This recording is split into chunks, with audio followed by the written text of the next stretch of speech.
Sipaway Island, also known as the Isle of Refugio, is just off the coast of San Carlos City in Negros Occidental, Philippines. Perfect for a quick getaway from the city. It's an ideal spot for relaxing and reconnecting with nature close to town. The Century Tree, drawing admiration and wonder from all who visits. Together, these natural landmarks embody the enduring beauty and rich heritage of Negros Occidental. How has this place been recognized as historical? In the past many years now, local communities and indigenous people recognize this tree, the banana tree, as spiritual and cultural significance, no? Often protecting them through traditional processes. People of Sipaway Island often tag this or tie this one as, say, the home of the inhabited by this spirit of Diwata. I am not a native here in Sipaway Island, but we try to interview some old folks here, like we have 105-year-old woman here in Sipaway Island, and she shared to us about this tree that she's already 105, and when she was in elementary back then, this tree already existed.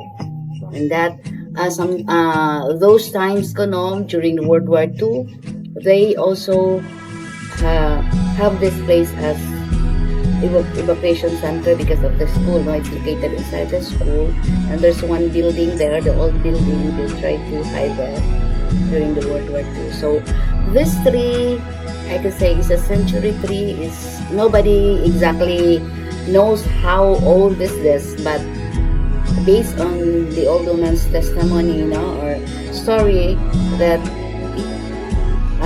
she is already 105 years old today, or as of this year. So most probably the tree is already 125, more than 100 years. Before, the school has no fence yet.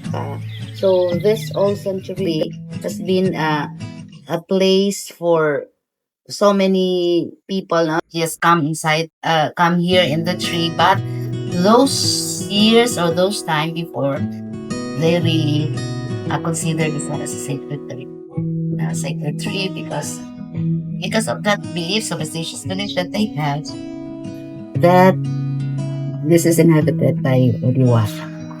How important this place is to the people? If we talk about importance now, I think we have to to have the stages now. If we will talk in the pre-colonial times, maybe this place is very important to the people because they also considered it not only sacred. This is also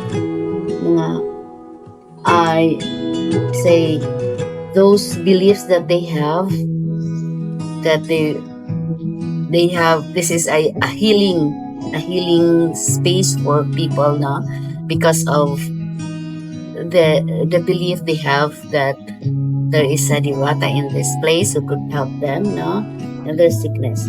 But in the colonial era, or maybe I could say that there is already a conflict because of the agricultural area of the school, agricultural law of the city, wherein they have to clear out all the big trees like that now for some other reasons. But for modern times, as of this time, this century tree is somewhat beneficial to all of us now, especially in economic aspects now, because this is already a tourist attraction for most of the people. Now there are already several international and local tourists who come to the island because of this banana tree. So I think there's a big difference now from the colonial, pre-colonial, colonial, and the modern time. So What historical efforts have been made to protect and conserve the Balete tree, especially ancient ones? And how has these efforts evolved over time? okay. The conservation. What do you mean? This the conservation efforts. Conservation and preservation efforts. Okay.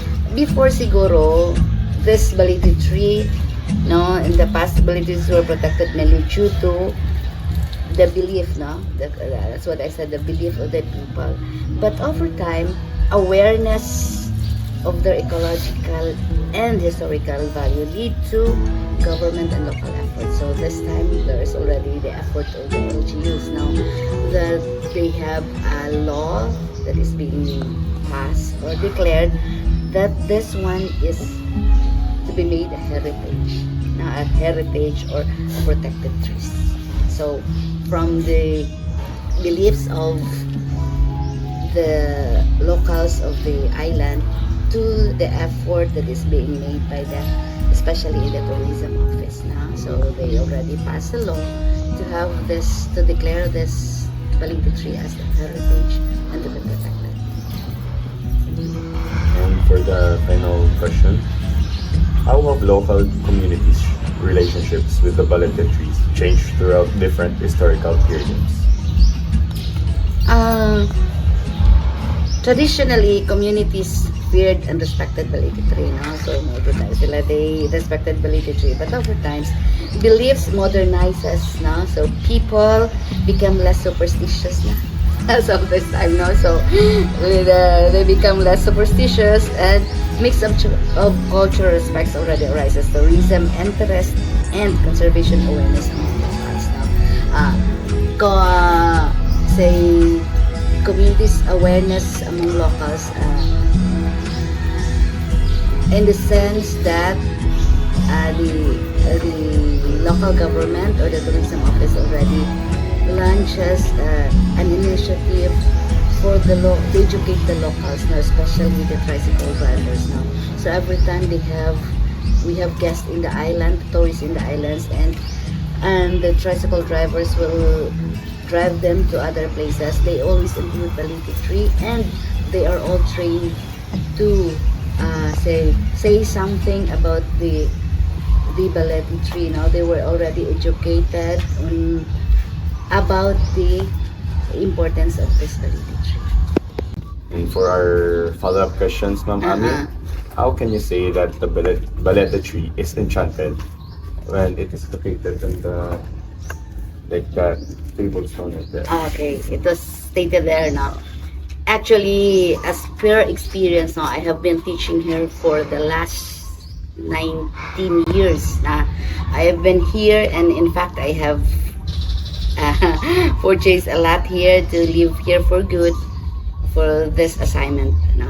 But specifically, I can say that it is enchanted because I, for myself, have a student who once have a very, can say, enchanting experience in this balete. Can I tell you a brief about this story? Okay. He was in their house that night, and in fact, I have a book. I have a book written on this. The can a storybook, a big book about the balete tree. I have written a story about this now. One night, he was awakened by a call of a girl, and then he did not know, or she did not know that he just follow. Yes, no, unconscious. I just woke up and then follow the girl. Follow the girl. It was a girl, wearing in white dress, and then there are three of them,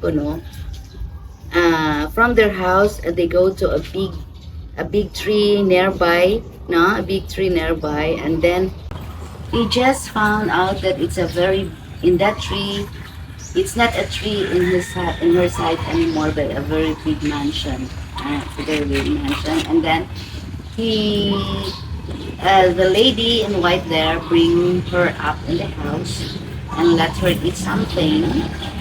But he saw all the people in their neighborhood that looking for her. But in spite of her, say, effort to call them, he just wondered why they could not hear her. No, so but they could see them. They just walk from here to the other, even to the barangay area. Then he even peeped to the window of the house of her classmate there in the barangay, near the barangay hall. But nobody really sees her.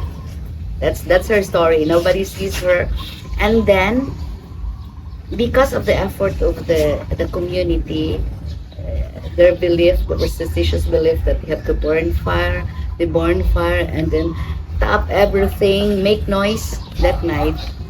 Uh, she was found at the branch of the tree, uh, lying there at the branch of the tree with her slippers. Uh, and then the community make effort in climbing there and try to get her down. Uh, but that was, there's a time, exactly, there's a time, because the people here believe that when it's already 12 o'clock midnight, they could not get her anymore. That there, but exactly 11:30 that night, they were able to retrieve the girl. The girl was named Maris. That's my pupil before. I was able to retrieve the girl, and they found the girl in the branch of the tree. So I think the girl could not make that my pupil Maris could not make up a story like that if it's not true. That's why I could say that this tree is really enchanted, and there are really people living. But I don't think that they are bad people, because if they are, maybe there's so many already people who are part in this institution. I've been here for, I said, 19 years, but I don't hear any bad incident that happens. Just that one. But luckily, Maris is already okay now, and she's even married. No, Maris, oh, but I really remember. That's why I decided. I concluded this really is enchanted, and there's really people living in there.